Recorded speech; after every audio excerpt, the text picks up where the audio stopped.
13, with the star of Paramount Pictures, Alan Ladd as Dan Holliday.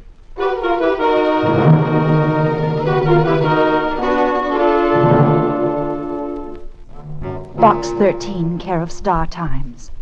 2 days ago, I saw your ad in the Star Times. I want you to do something for me. Find someone who I know is in this city. You see, I think the man I want you to help me locate will be killed unless I find him first. If you're free tomorrow evening, we can meet at the corner of Robertson. We can meet at the corner of Robertson and 35th at 8 o'clock. Carry a top coat and your hat in your hand. I'll speak to you. Anxiously, Dorothy Simmons.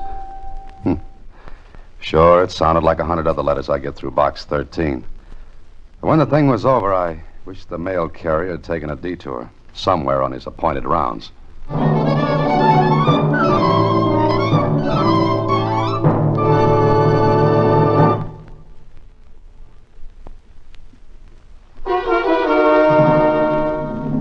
And now, back to Box 13 and Dan Holliday's newest adventure, 113.5. Susie. Susie. Hey, Susie. Huh? Oh, hello. Hello. Susie, I've been here for an hour. My name is Holliday. Oh, I'm sorry, Mr. Holliday. I guess I was wool gathering. Yes, I guess you were. Why are you staring so hard at that letter? I'm studying it. Why? Well, I'm reading a book. So? The book says you can tell character from handwriting. Oh. And what do you get from that letter from Dorothy Simmons? Nothing. Yeah, it must be a great book you're reading. Oh, I don't understand it at all, but it's fun. I'll come back later when we can clear this up. But I've got a great idea, Susie. What? You forget about the book until I get back. Then I'll tell you all about Dorothy Simmons. At 8 o'clock, I arrived at Robertson and 35th. At 8:03, a young woman, maybe 25 or 6, spoke to me. And at 8:15, we were sitting across from each other in a booth at a coffee shop. She was good-looking, smartly dressed, and talked smoothly and well. But underneath that calm exterior, something was happening. I know he's somewhere in this city, Mr. Holliday. I've got to find him before someone else does. Maybe you'd better tell me who this is we've got to find. My brother. Oh? Well, how do you know he's here? I've traced him this far. Heard from him at all? No. He's running away from something. Or someone. How do you know that? Well, the last time I saw him, 3 months ago, he was frightened. He wouldn't tell me what was wrong. And then he disappeared. Your letter said he might be killed. He said that. Well, any reason for saying it? No. At least none that he told me. Look, Miss Simmons, the city has a perfectly good missing persons bureau. An efficient setup to help people in your spot. Why not go to the police? I can't. All right, you can't. Reason? I don't know what my brother's done. Oh, I see. I'm not sure he's done anything wrong, but... Well, he might have, And if we find him? What do you mean? Well, if he's been a bad boy, it'll be out of my hands. You'd turn him over to the police? Well, of course. You won't help me except under that condition. Well, that's about it. All right. I agree. Fair enough. Now, where do we start looking? I don't know. Well, what's his name? Dave. Dave Simmons. Have you got a picture of him? No. That's great. I can describe him. Oh, go ahead. He's about 5'7". He has Dorothy dark described hair her brother to me, and as she talked, a man who'd been sitting a couple of booths away got up and came near us. At first, I didn't pay any attention to him. Then it struck me as funny that he should be taking such a long time tying a shoelace. Wait a minute. What's the matter? Hold it. Having trouble? Huh? Talking to me? Yeah, I think so. I got a knot in the lace. Convenient place to get it. Huh? Oh, nothing. Are you finished now? What's the idea? I can't stop to tie my shoelace? I have no objections. And what's the beef? None, I guess. What are you, wise guy? Sorry. Yeah, wise guy, that's what. Was he listening? If he'd have had his ear any closer, it would have been on my coffee. Did you ever see him before? No. No, I'm sure I haven't. Come on, let's get out of here. Look, he's looking in the window. Maybe he just likes us. He must have heard me describe my brother. Yeah, he couldn't miss. Okay, come on.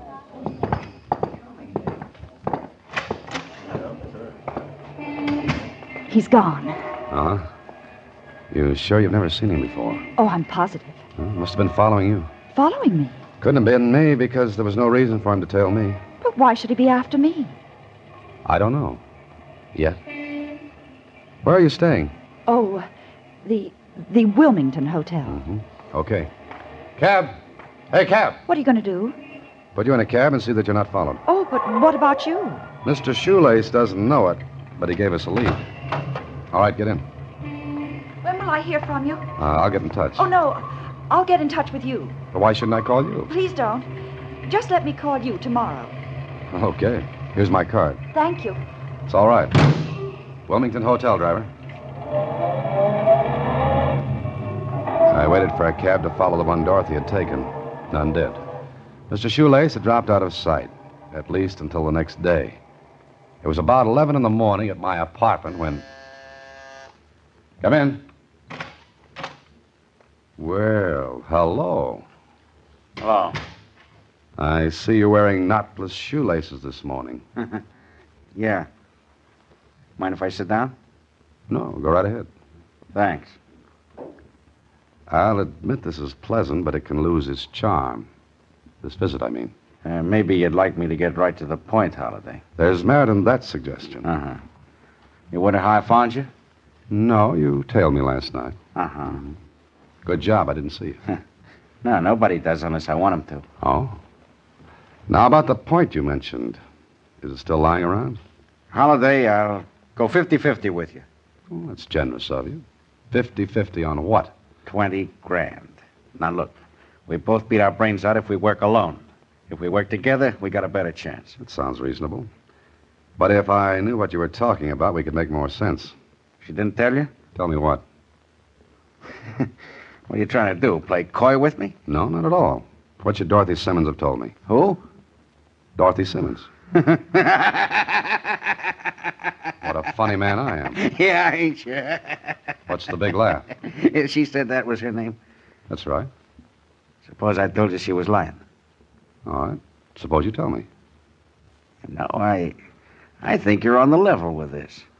All right, let's stop the funny business. Nothing doing, Holiday. What you don't know won't hurt you. And what about something I do know? In that case, look me up. Here. Here's my card. I might come in handy. Well, he left me sitting there holding his card. On it I read, R. Dakin, private investigator. The whole thing was beginning to look like a bride's first cake when... Hello? Mr. Holliday, Yes? this is Dorothy Simmons. Oh? Are you sure? What did you say? That name, Dorothy Simmons. You sure it's yours? Hello? Hello? May I see you? Well, I'd love it.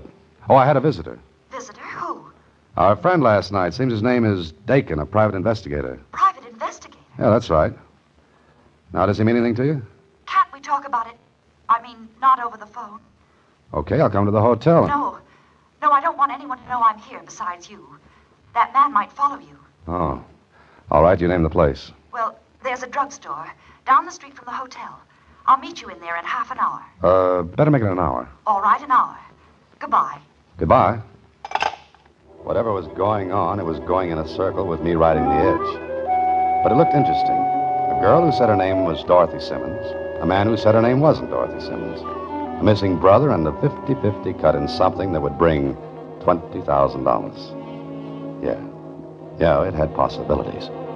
But before I went to meet Miss Simmons, I found out about Dakin from Lieutenant Kling. Dakin was a shady operator. He'd come within an ace of having his license taken away from him on more than one occasion.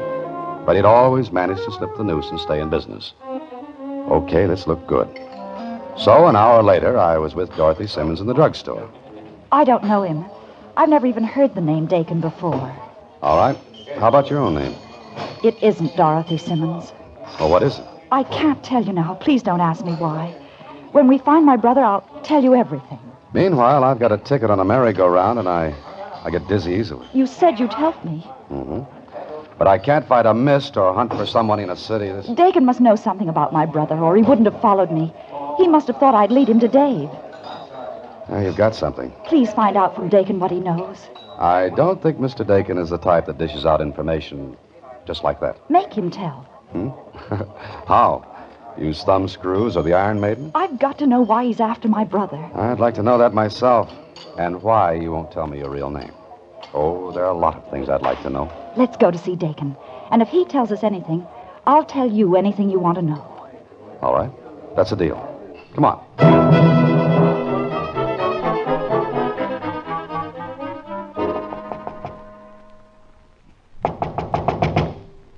Looks like Mr. Dakin's not receiving. Try the door.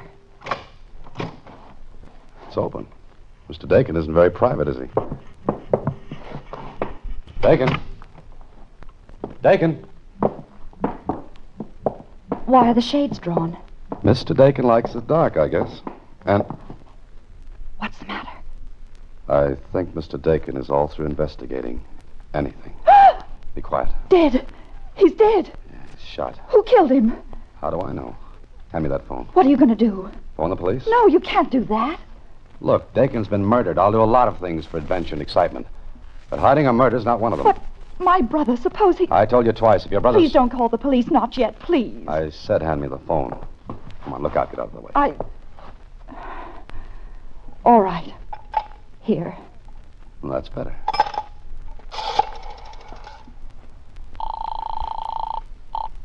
Operator. Operator, get me the police. I want to report... Operator, never mind. The call was a mistake.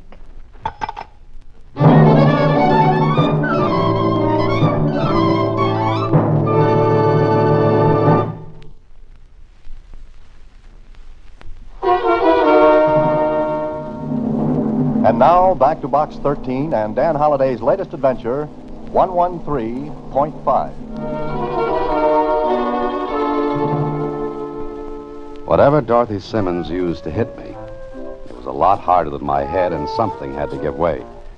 So I did. When I opened my eyes, Lieutenant Kling was bending over me. Well, it's nice to know you're still with us. Yes, I wake up to the strangest things. Uh-huh. Hey, why are you here? The operator reported a call from here. 2 minutes later, another tenant passed here and saw this lovely tableau. You always lie down and go to sleep with murdered men. Always? Oh, what did she hit me with? This great, big, nice, heavy paperweight. And who's she? Dorothy Simmons. I still ask, who's she? Well, I told Kling the whole story, beginning to end. And when I'd finished, I realized how silly it sounded. He looked at me and... Your name should be Alice. This is no Wonderland, and... Did your boys turn this place upside down? No. Sergeant. Yes, sir. Check on Dorothy Simmons at the Wilmington Hotel. You heard her description. Now, Holiday. She hit you and ransacked this room, looking for something. What? You know as much as I do. That gives me a whole lot to go on. As much as I had. Oh. Brilliant. Brilliant observation. Yeah, and you're in a good spot to notice it, I don't think. Look, why don't you go to Tibet? Can I go now? Home, Tibet? Yeah, get. Thanks. And when you find out about Dorothy Simmons, give me a ring, will you? Yeah, sure. Now beat it.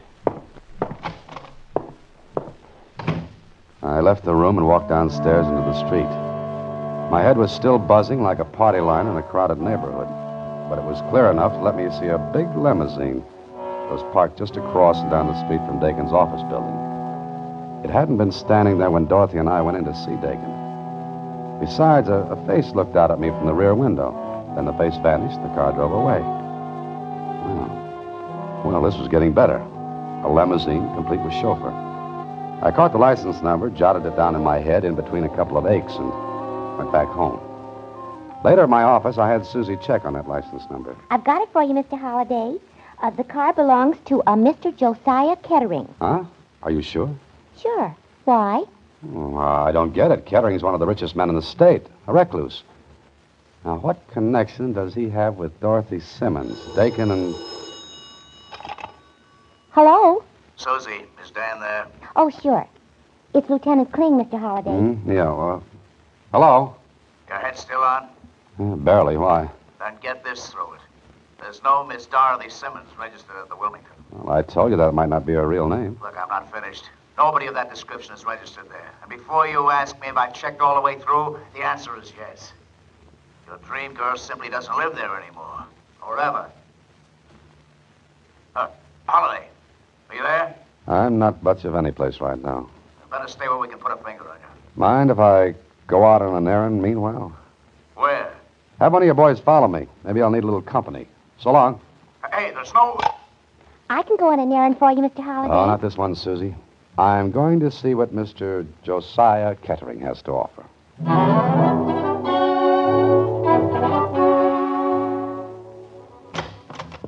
Yes, sir? Is Mr. Kettering in? Do you have an appointment, sir? Yes, tell him I've come from Mr. Dakin. If you'll wait in the foyer, sir, I'll give Mr. Kettering your message, sir. The butler disappeared down the hall, went into a room, and a few seconds later... This way, if you please, sir. Oh, thank you. That will be all, Carl. Very good, sir. And close the door. Well, you sit down. Thank you. You said something about a Mr. Dakin. Yes, you know him? What do you want? Well, did you know Dakin was murdered? Mr. Dakin was the type of person who invariably ends up that way. Some people do, you know. And some people do the killing. That achieves a nice balance. But that's neither here nor there. What have you come to tell me? Nothing. What are you looking at? Books. Quite a collection you've got in here. Yes. Do you know books? Rare ones? I don't have the money necessary to enjoy them as much as you do. Meaning what, sir? Nothing. You said you came from Mr. Dakin. Have you anything to tell me? I didn't answer the old man who sat there leaning forward, watching me like a bright but aged robin. I could swear he thought I had something. Something he wanted. I decided to play along, stall for what I could learn. His hands, yellow and thin, trembled, and then... Well, answer me, man, answer me. Have you got it? Did you get it back? No. Don't, idiot, you incompetent fools. I paid you to get it back. I paid you. Now I want it. Bring it back to me, do you hear? Bring it back. Well, I don't know where it is. Then why did you come here? Because Dakin was killed. I don't care about Dakin or anything else but my book. It's gone, stolen. Look, I kept its place open. Bring it back to me, please. Get it back to me. The old man walked to a bookcase. He ran his hands over the row of volumes. Then his fingers stopped at a vacant spot. What do you Turned want? back to me. More money? I'll give it to you in cash. Now, just a minute. Maybe you had better tell me the name of the book again. You know. Dakin knew. Dante First Folio. Now, please get it back Well, for why me. don't you go to the police? Police? Why did you say that? You're not one of Dakin's men. You're not, are you? No. You're all against me. Everyone's against me. Everyone wants my collection. Get out, get out, get out! Who stole that book from you? They stole it from me. They knew I couldn't go to the police. They knew. But I fooled them, didn't I? I hired Dakin But you're not Dakin. You're the police. You won't let me have it back. You won't let me have it back. I tell you. I want that book back. Better take care of him, Carl. Quiet, sir. He'll be all right, sir. What do you know about this, Carl? Nothing, sir. Who stole that book from Mr. Kettering? There was no book stolen, sir. There was. A book Kettering couldn't let the police know about because it was in his possession illegally. Is that right? Sir, these books are all he has. Yes, I know. And how many of them are stolen from other collections? Just the Dante First Folio, sir. Mm-hmm. The only one he couldn't go to the police about, so you hired Dakin to trace it. Please, sir. This won't mean prison for him, will it? It mustn't, sir. I don't know. Now, look, Carl. Who stole it? Well, there was a couple here. Mr. Kettering's secretary. Girl? Yes, sir. What did she look like? She was about 25 or 6, rather pretty. Knew a great deal about books, sir. Mr. Kettering had placed an ad for someone to do cataloging. She answered. And she saw the Dante First Folio. She must have at one time or another. Mr. Kettering kept this room locked, but of That's course... enough. You said a couple. Was the other one a man? Yes, a chauffeur. He and the girl were friendly. Mm-hmm. Okay, you'd better take care of Mr. Kettering. You won't go to the police, sir. It would kill him. I can't answer that. Just take care of him. I've got something else to do.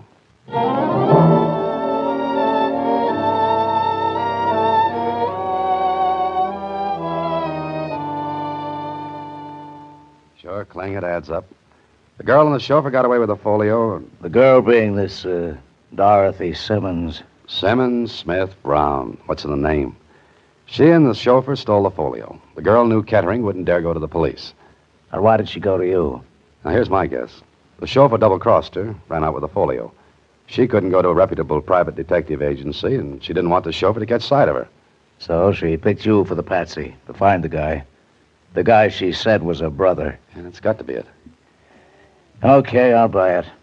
But what about Dakin? Either she or the chauffeur killed Dakin. The chauffeur because Dakin was on to him, or the girl because she didn't want to be trailed. That makes sense. And Dakin was going to cross up the whole thing.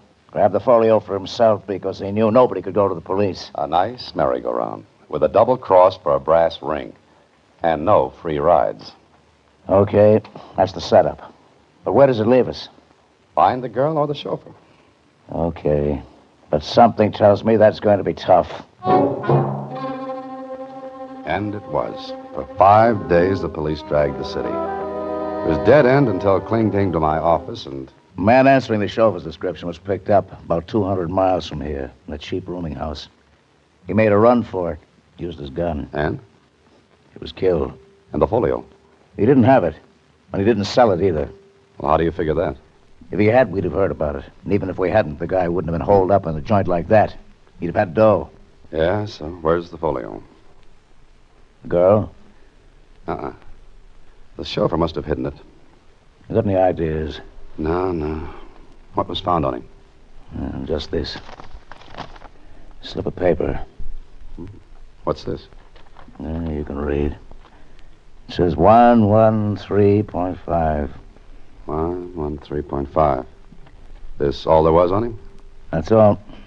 What's it mean? Your guess is as good as mine.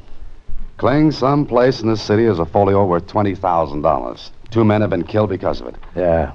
And all we've got is 113.5. Just those numbers. Code? That could be. It's beyond me. Mm-hmm. Anyway... Oh, hello, Mr. Holliday. Hello, Lieutenant Kling. Hiya, Susie. Oh? Gee, you're both looking sad. Uh-huh. Mr. Holliday, remember what I told you I was reading about handwriting? Please, Susie, Well- not now, please. Oh. What's that note? 113.5. Huh? 1. Susie, What's the matter? what have you got there? Books on handwriting. Kling, look at those books. Look at them. Huh? What's eating you? What about him? Look at them. Just look at them, Kling. Kling, I know where that folio is.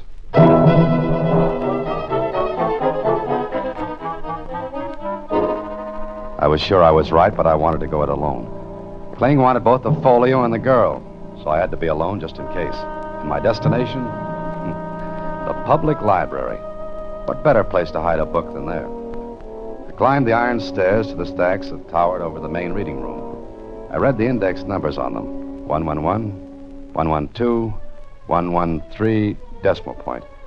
I reached out my hand for a little volume that stood between books that probably hadn't been taken out since the library was built. Thank you, Mr. Holliday. Oh, Miss Simmons, I believe. I hoped you'd lead me to it. May I have it? Good hiding place, isn't it? Way up here in the stacks, hidden between books that nobody'd ask for. But let's talk about you, Miss Simmons. You've changed. Hair a different color, dressed shabbily, dark glasses. No wonder you couldn't be I'll found. take that folio, please. I guess you would. After all, you killed Dakin to keep him from finding the chauffeur. That's right. And I'll kill again. I'll kill again and again to get something that will mean the end of watching other people enjoy life. Hand it to me. Miss Simmons, if you shoot, wouldn't the shot be heard? Wouldn't you have to explain? Give it to me. You have great patience. You followed me probably every day. Now, a little more patience won't hurt. Stay away. Don't come any closer. You want this, don't you? Give it to me. All right. But you will have to get it. Don't. Don't drop it over. If you do, I'll kill you.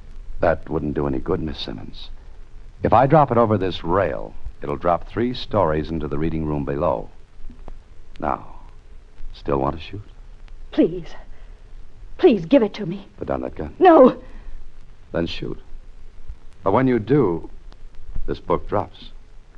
There are about 50 people down there. Which one of them would you like to pick up $20,000? Take a look, Miss Simmons. Let go of me. Let go.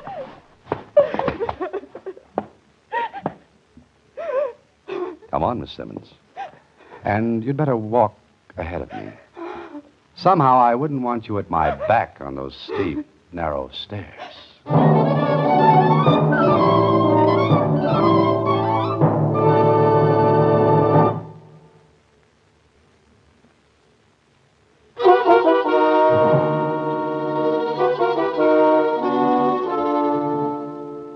But weren't you afraid she would shoot, Mr. Holliday? Oh, yes, Susie. But she knew if she did, I'd drop the book. And that gave me time to grab her. Gee, and to think you discovered where the folio was because I brought library books here to the office. Mm-hmm. See what reading will do for you, Susie? Uh-huh. But I've given up those books on handwriting, Mr. Holliday. Oh? Why? Because I analyzed one sample of handwriting, and it said the person was loyal, kind, unselfish, generous. And who is this paragon of virtue? Miss Simmons. Oh, good night, Susie. Next week, same time, through the courtesy of Paramount Pictures, Alan Ladd stars as Dan Holliday in Box 13. Box 13 is directed by Richard Sandville. This week's original story was written by Arthur Bowie. Original music is composed and conducted by Rudy Schrager. The part of Susie is played by Sylvia Picker, and that of Lieutenant Kling by Edmund MacDonald. Vern Karstensen is in charge of production. Box 13 is a Mayfair production from Hollywood. Watch for Alan Ladd in his latest Paramount picture.